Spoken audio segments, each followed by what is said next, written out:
Good morning, ladies and gentlemen. This is the time and place for the briefing session of the Utah Board of Oil, Gas, and Mining on February the 24th, 2016. With that, we will start with you, Mr. Baza. Thank you, Mr. Chairman and members of the board. Welcome again to your monthly meeting here in Salt Lake City at the DNR Auditorium. I apologize for the short delay getting started. Seems like the more advanced we get with technology, the more things can go wrong. But I think we're up and going now. And as you know, we're streaming these events, the briefing session and the formal board session, live on the Department of Natural Resources YouTube channel. So hopefully we've got a few people out there who are observing in cyberspace. First thing we'd like to do this morning, and you've heard about this before, several months ago, the state joined with other states in a lawsuit with the Bureau of Land Management on their proposed hydraulic fracturing rule. John Robinson, out of our Attorney General's office, has been kind of watching and monitoring and helping direct some of that litigation as it occurs.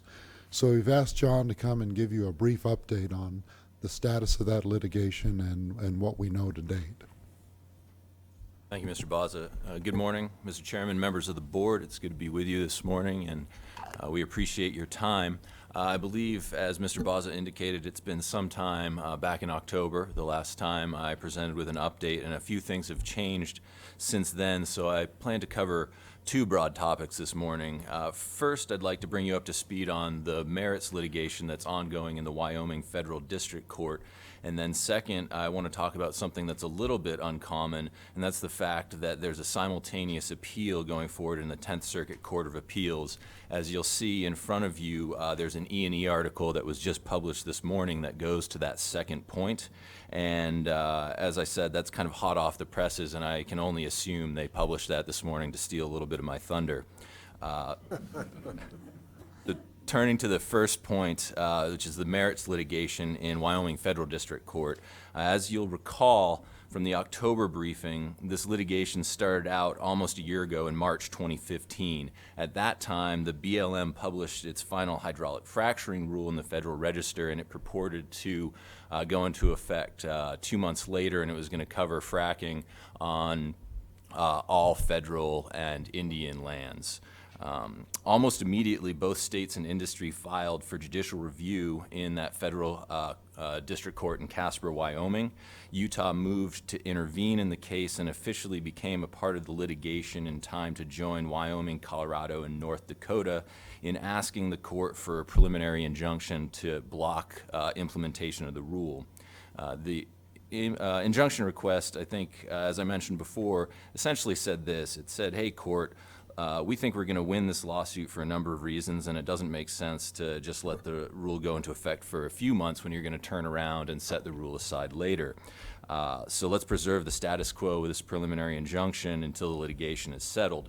The court ended up agreeing with us and issued the preliminary injunction, and they agreed with both our points. Point one was that BLM doesn't have the legal authority to make the rule in the first place.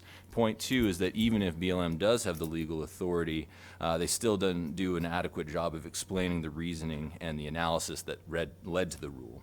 And that was back in September when that injunction was finally set in place. From September until earlier this month, a number of things happened that revolve around the administrative record in that case. In administrative law, the AR is a compilation of all the data and analysis that went in to an agency's preparation and decision-making process.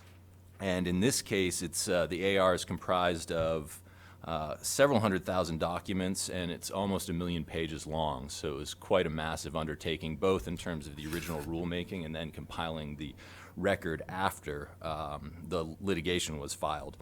The initial administrative record that the BLM produced was deficient in a couple of different ways. One example is that they claimed 45% of the record was protected by privilege, which sort of was obviously not the case because privilege wouldn't be that massive, almost half a million pages of privilege. So Utah and the other states worked with BLM to get a lot of that administrative record cleaned up, and that's sort of what's been drawing this case out a little longer than we had originally anticipated. There's been a corrected record filed, and I want to point out that to their credit, BLM undertook a pretty major revision of the record without a court ordering them to do so. They sort of recognized some of the things we pointed out, and we were able to take care of this without the court intervening in any substantial way. And I would note that I noted to include that comment before I saw that BLM representatives were going to be in the audience here today, so that's actually the state's position on that particular concern and how we were able to work through it. Now that the administrative record is finalized, we have finally moved on to the merits briefing in the district court. Our brief, the state's brief, is due March 4th, and Melissa and I in the AG's office are working on it now in conjunction with the other states. We have some interesting arguments that we plan to put forward, and we think they're pretty good, and we will again coordinate with the other states to make sure that we're not being duplicative in our briefing process and so on. Obviously, I can't talk about the substance of that as it's not filed, but I'm happy to provide a courtesy copy to the board early next month once that's a public document. And then going forward, just a little crystal ball into the future, the federal government will have 30 days after we file to respond, and then we'll have a chance to reply 14 days after that. So assuming there's nothing else, kind of no other hiccups coming in the way, we should have briefing completed in the district court by the middle of April. And so far the court has been quite quick to turn around and make decisions. So of course, that's no guarantee, but we expect that the merits portion of the Wyoming case could be decided fairly soon after the middle of April. The second point is the one that's a little bit unusual, and that is, it's not unheard of, but it's a little bit strange that there's an appeal in the 10th Circuit simultaneously with this merits briefing in the district court in Wyoming. Typically, as you know, you can't appeal a decision until there's a final judgment from the court. And in some situations, like we have here, certain types of decisions from a district court can be appealed immediately. One of those types of decisions is an injunctive order, a preliminary injunction. So that's how we've got kind of this somewhat unusual situation. In the 10th Circuit, the interlocutory appeal was filed a few months ago, and it essentially asks the appellate court to review the district court, but only on that narrow issue of the injunction pending final review of the rule. So that essentially means even if Utah, the other states and industry were to lose on the appeal, we still are going forward in the district court, and we could win in the district court. And in either case, I would expect to see a second appeal of the final judgment from the district court no matter what. So this is sort of, an aperitif on the appellate litigation that is yet to come. The status of the appeal is a little bit in flux, and this is what that article goes to. That's because the court suspended the briefing schedule while it considers two motions, one filed by each side of the appeal. The first was filed by the federal government and asked the court to expedite oral argument. So asked the court to kind of take a little special care with this case, move it forward, hear argument in May as opposed to later in the fall, with the hope that I assume, I'm only guessing, but with the hope that the appellate court would get to the decision before the district court in Wyoming. Little gamesmanship here. Otherwise, as I said, the hearing might be scheduled for the fall, which is long after April. And so, of course, that timeline, I'm sure you're thinking, is interesting because even if the appellate court hears the case in May, it's still after the April briefing is done in the district court.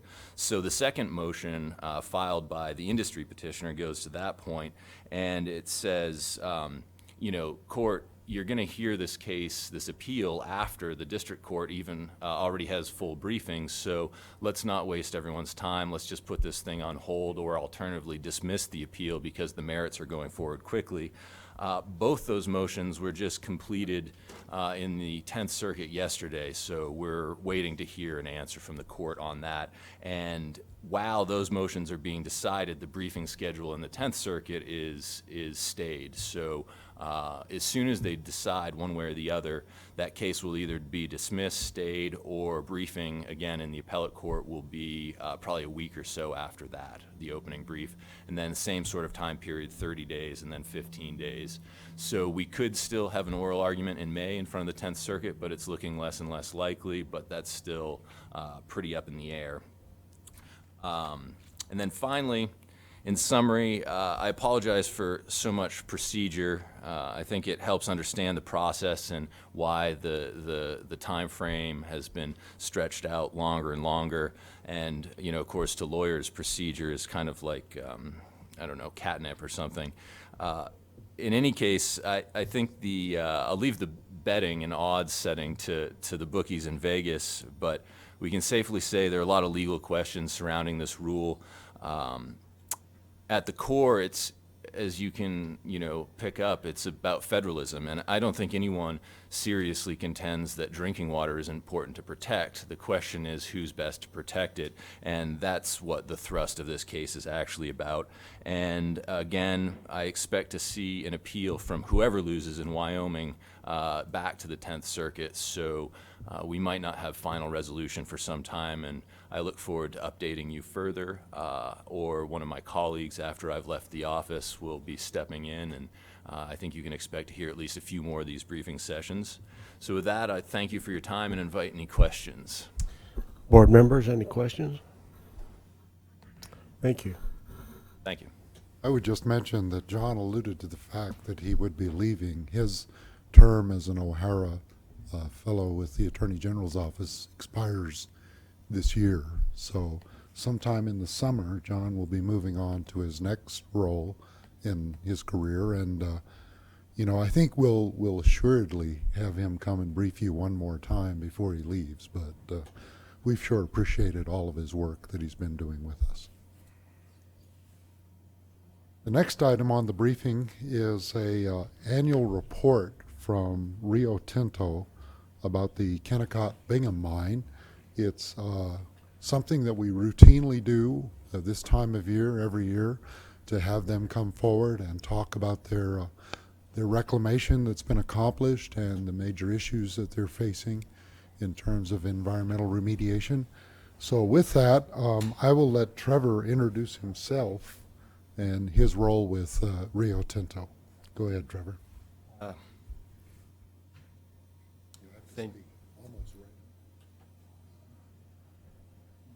You have to almost touch the mic. Almost touched the mic. Be picked up Like by the lips recording on the system. mic. Okay. Thank you, Mr. Chairman and members of the board. Appreciate the opportunity to meet with you today. Give me just a moment to get my presentation up.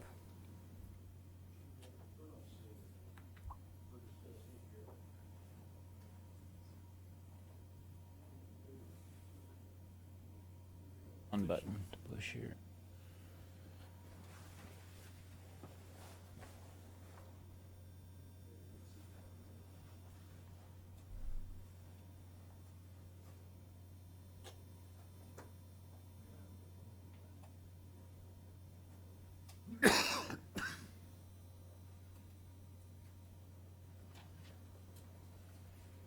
Want me to proceed or okay. What this is, my name's Trevor Heaton. I'm from Kennecott, Utah Copper. I'm here to present our annual presentation to the Board of Oil, Gas, and Mining. This is the agenda of the presentation today. We'll briefly discuss the purpose of this presentation. We'll go through some of our activities in 2015 and how those activities related to our contract obligation that we have with the board. And then we'll discuss our 2016 tentative plan. So the purpose of the presentation today, it's an annual presentation that's tied back to our original contract with the board. In this contract, the operator agrees to provide to the board and the division. Each year we provide them a detailed report of our reclamation work. We give an accounting of the amount spent in our reclamation activities and any experimentation that we've done over the preceding year. And then we have a discussion about some of our reclamation activities to come forth in the forthcoming year.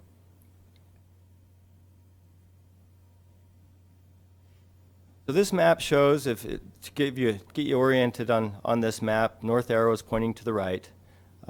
This shows our permit boundary. You can see it shows how complex our permit boundaries are, how complex the permit boundaries are associated with Kennecott's operations. The permit boundary that we're discussing now, that's in relation to the board contract, is the boundary in red. We call it the 0002 permit. And that's the permit that we're discussing. That's the permit that we're reporting on right now. And so our reclamation activities that we're discussing are specific to this permit. As you can see, it extends from, you see number 1, that's the Bingham Canyon Mine. It extends north to the right up to Great Salt Lake, where we have the permit encompasses the South Tailings Impoundment. South Tailings Impoundment number 7.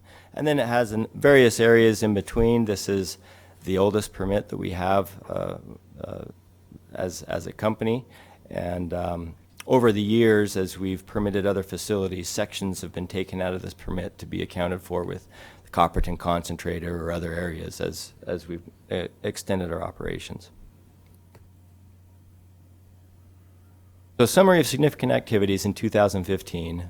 These are activities that are specific to reclaiming the land. And this is what we have an obligation to report to the board regarding. Summary of these activities in 2015, our activities are really overshadowed by our two major activities encompass the reclamation work that we performed last year.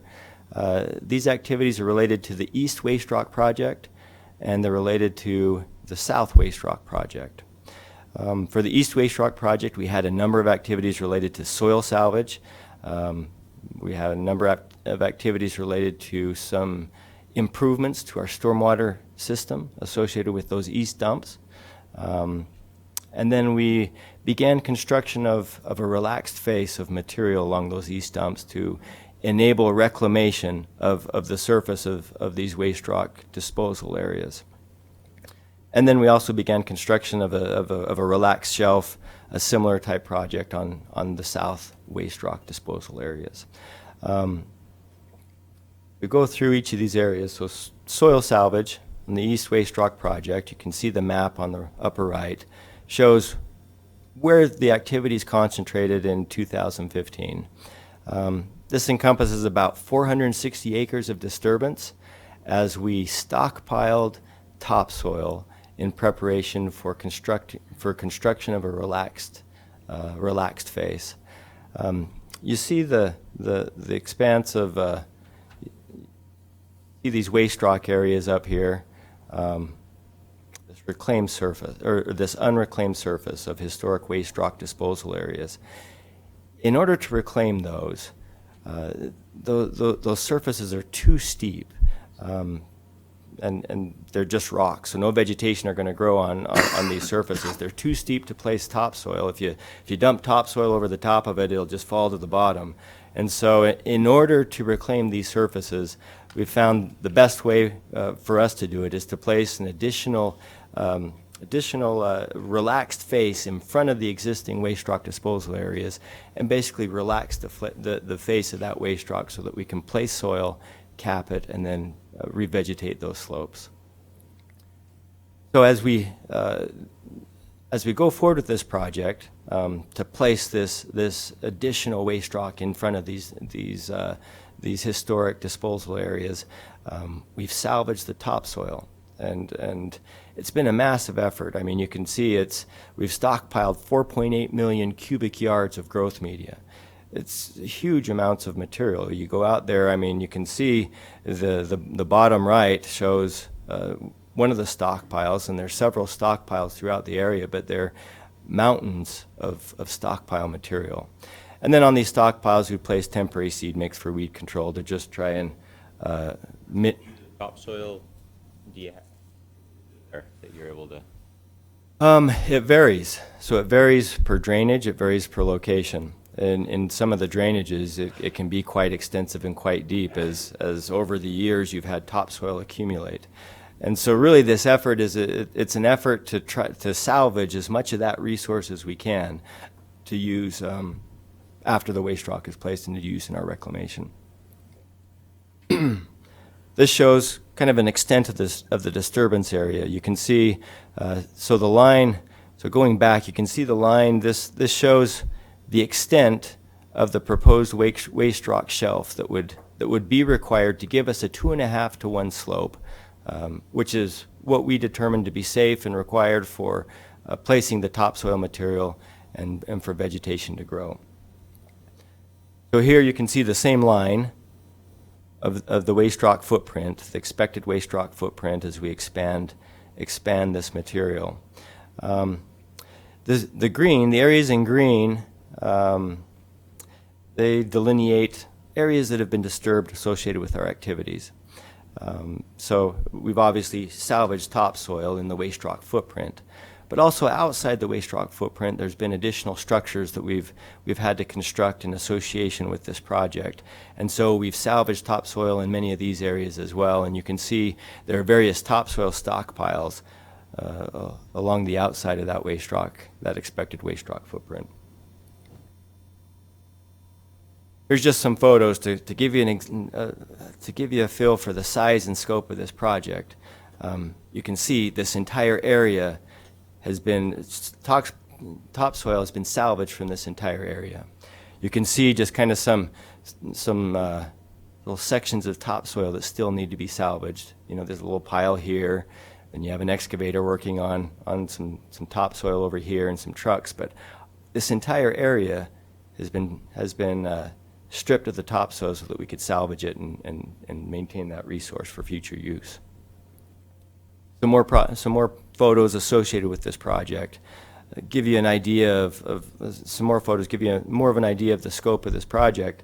You can see the heavy equipment that's out there salvaging the soil. We've got scrapers and loaders and dozers and excavators, and the equipment, I mean, they're like insects out there. It was just an amazing view to go out there and see this material working in unison to salvage the topsoil. So associated with these east waste rock disposal areas, we have a system called we have a stormwater, basically a water management system called the East Side Collection System. And basically what this system is it captures meteoric water and groundwater coming off of the waste rock disposal areas, and any groundwater that might come through the subsurface, we have a system in place to capture this water and convey it into some of our water storage areas and tailing storage areas. Associated with this system, we have concrete cutoff walls that are installed in each of our drainages.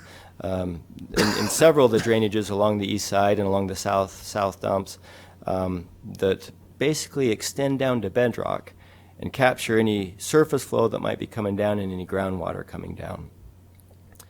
In addition, on this expanded waste rock face, along this face, we are constructing a tow drain. It's basically a series of perforated HDPE pipe with some drain rock and filter fabric, basically to enable the collection of water and the conveyance of this water through our conveyance structures, through the cutoff walls, and into the east side collection system. So some of the stormwater enhancements associated with the East Waste Rock project are the tow drain construction. Like I said, the tow drain construction is a series of pipes, HDPE pipes with drain rock. The drain rock is wrapped with the filter fabric to preserve the quality of the drain rock as it's backfilled and buried underneath the waste rock dumps. And this tow drain will extend along the toe of the expanded waste rock. Upstream so kind of downstream of the tow drain, we then have stormwater basin construction. So as we've expanded out the waste rock disposal areas, we've impacted several of our cutoff walls and so several of our stormwater stormwater basins, some stormwater storage structures. That the proposed footprint will encompass these, and basically they would have been buried. So in order to mitigate for this, we've constructed new stormwater structures. We're in the process of constructing additional groundwater cutoff walls, these concrete cutoff walls further on downstream in the drainages. We're constructing additional stormwater basin and stormwater retention structures to manage our stormwater as it's coming off of our proposed waste rock disposal areas.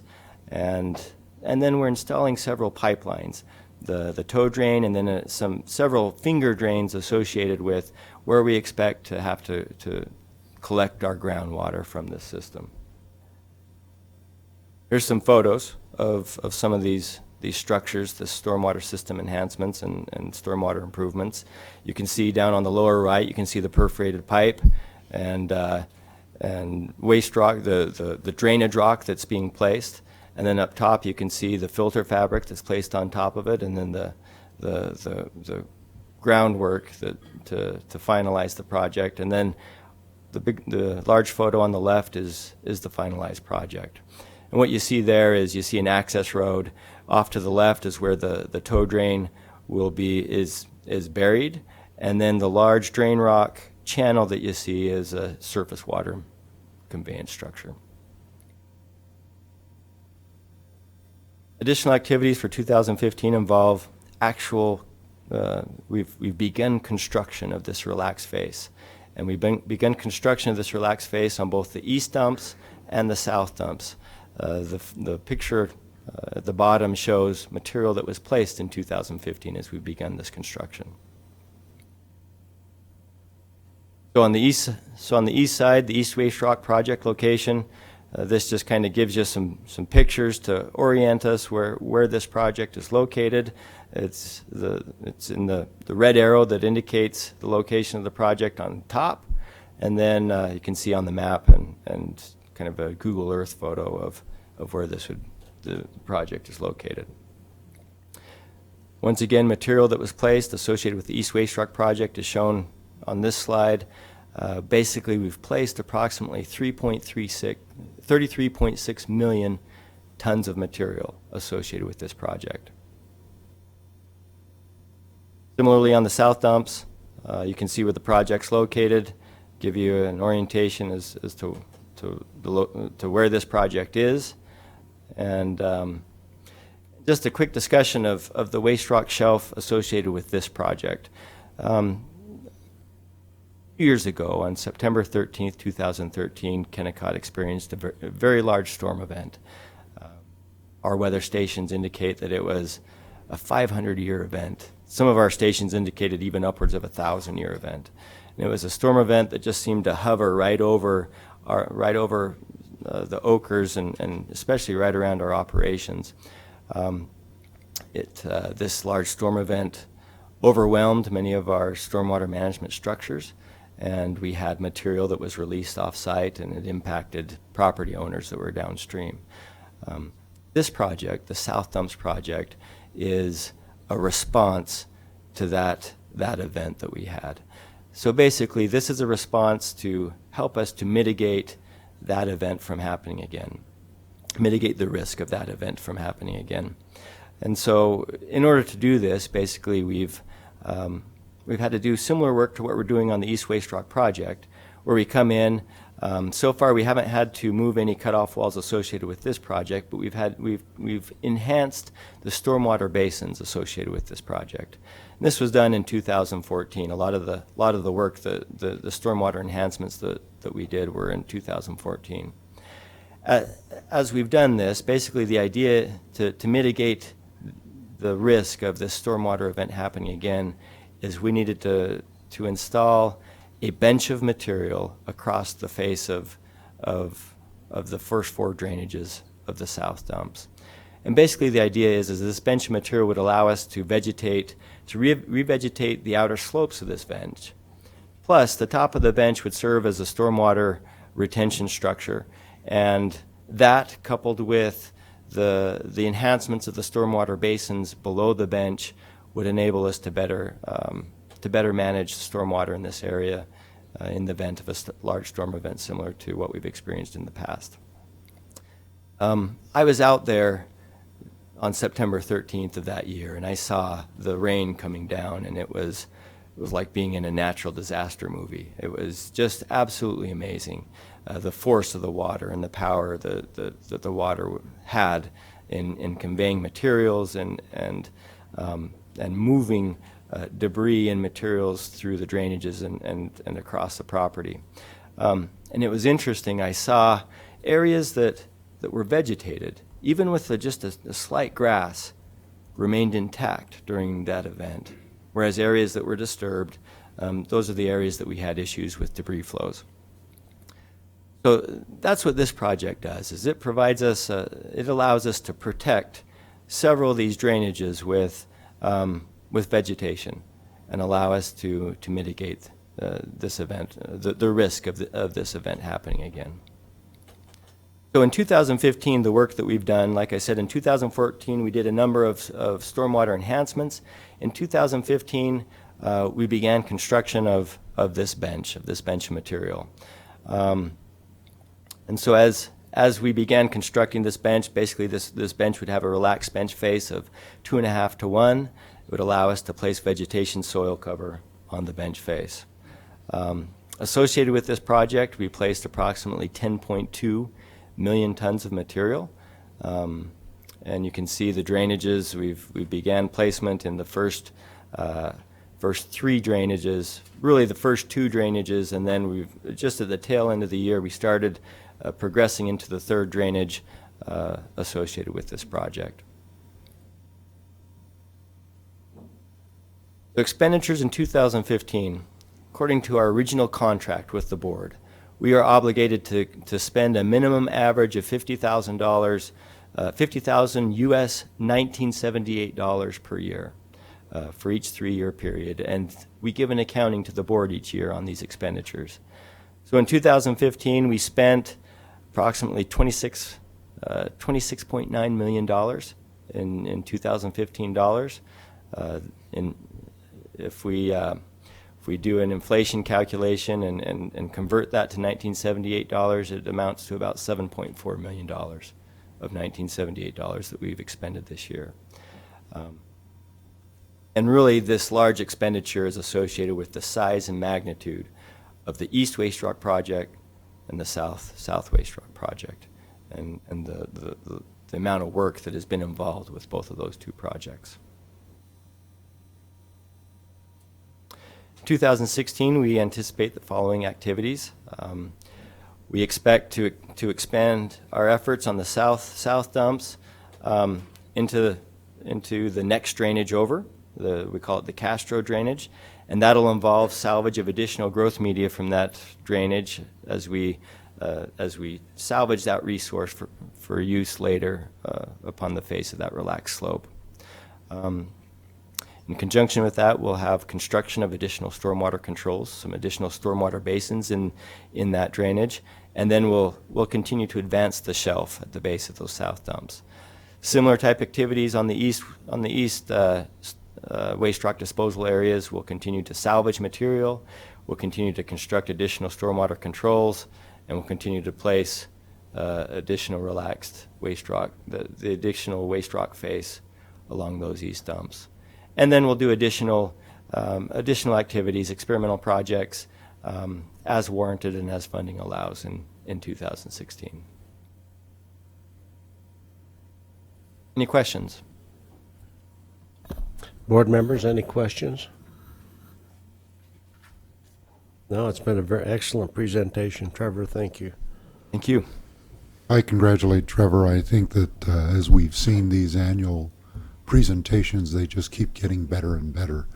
And along those lines, too, we have been working with Rich Borden and are planning to take the board on a day trip out to the Bingham Canyon mine, and hopefully you'll be able to see some of these activities firsthand that have been described to you this morning.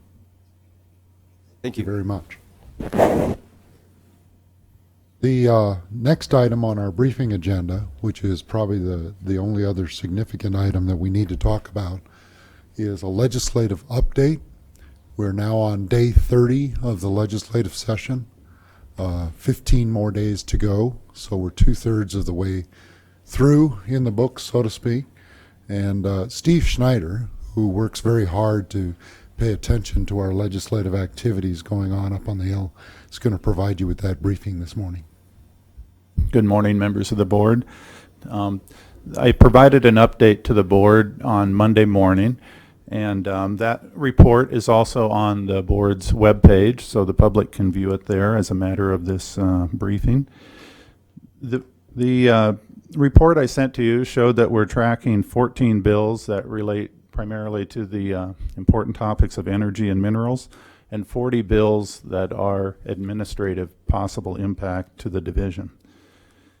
The most important bill we're following, and thanks to the leadership of the board and the board chairman on this, is Senate Bill 134, the Oil and Gas Conservation Account Amendments, which would increase the oil and gas program rainy day fund or savings account from $750,000 to 1 year appropriation, which is approximately $4.3 million. We received good news yesterday. The bill did pass the first vote on the full floor of the Senate. It's called second reading. It has one more full vote on the Senate, and that would be called third reading calendar. And so I would anticipate that would still occur this week. And as I indicated in the email to you on Monday, the second reading calendar has been quite full, and the Senate president acknowledged that yesterday, encouraging the senators to get moving on that second reading calendar and getting the Senate bills moved along. So if I can become his spokesperson, then I guess I have a future in that. So that's certainly the most important bill. I've looked at the administrative bills to see if I could predict if there'd be ones that would be impact to the board directly. And right now I don't foresee one, for example, an Open Public Meetings Act or a procedural act. Right now I don't see it, but as John indicates, there's still 15 days to go, so we'll continue to look at that also. So things are going well in that area. It is a record year for a number of bills, a lot of fiscal note requests, over 100 so far for us to look at. And I just add that we're also pursuing funding through the legislature, and the Natural Resource Subcommittee did make a recommendation to the full executive appropriation back on the 17th of February to help us in that regard. So I guess I would complete my presentation. Maybe John wants to add a little bit, or if the board has any questions, I could take those. Steve spoke about our funding issue, and we did a lot of discussion with our Natural Resources Sub-Appropriations Committee and the committee chairs. They were very kind to us. Both the Utah Geological Survey and ourselves had made requests for additional funding this year because of the shortfall in oil and gas prices, and they managed to reallocate some dollars that were carryover monies from DEQ last year, and they've got that on the list that has been presented as recommendations to executive appropriations. As Steve said, that occurred on the 17th, and we know that the work of the Executive Appropriations Committee now is very active now through the end of the session. So again, we'll be monitoring that, but if we are recipient of those funds that come through, it'll certainly help shore up our oil and gas program for the coming year, and we're excited about that, and we hope that it is successful. That would be the presentation. Glad to answer any questions. Any questions, board members? Thank you very much. Welcome. Mr. Chairman, I think that's the end of our items that we plan to brief you on this morning. We are doing another Uintah Basin collaborative meeting in April, which has been traditionally turned over to U-Star and EGI as a black wax or a waxy crude workshop. And I believe that's scheduled for, it seems to me it's standing out as the 14th of April. But you're certainly invited to attend that. We'll probably have a couple of vehicles driving out from Salt Lake, so you're welcome to ride with us and attend that meeting at that time. And that's all I had. When's the next ILGCC meeting? The next one is scheduled for May in Denver, Colorado. It is going to follow the annual business format that was established in Salt Lake City last May. Right now, because of the shortfall in funding in the oil and gas program, neither John Rogers or myself are planning to attend that. We've indicated that if there are specific parts of that meeting that we can attend by teleconference or video conference, we're happy to do that. But we're trying to save those travel monies for the sake of expenditures in the oil and gas program right now. John, I think that's really wise for you to tighten your belt as this legislation and other things come forward. So noted. Anything else, board members? Then thank you, John. Appreciate you. Two comments. We will have, just so you know, we will have a working lunch today in room 1010. It'll be to discuss the applications and submissions for the Earth Day Award. That's an open and public meeting. If anyone would like to attend. For the council that's here, we'd like to break sometime between 11:45 and noon to start that meeting. So if there's a natural breaking point somewhere in there, we will ask you to consider that. Finally, this is the time and place for anyone to address the board on any issue within our jurisdiction. So if anyone here is from the public would like to address the board, we would invite you to stand and be recognized. Seeing none, then we will we'll have a break until 9 a.m. Thank you.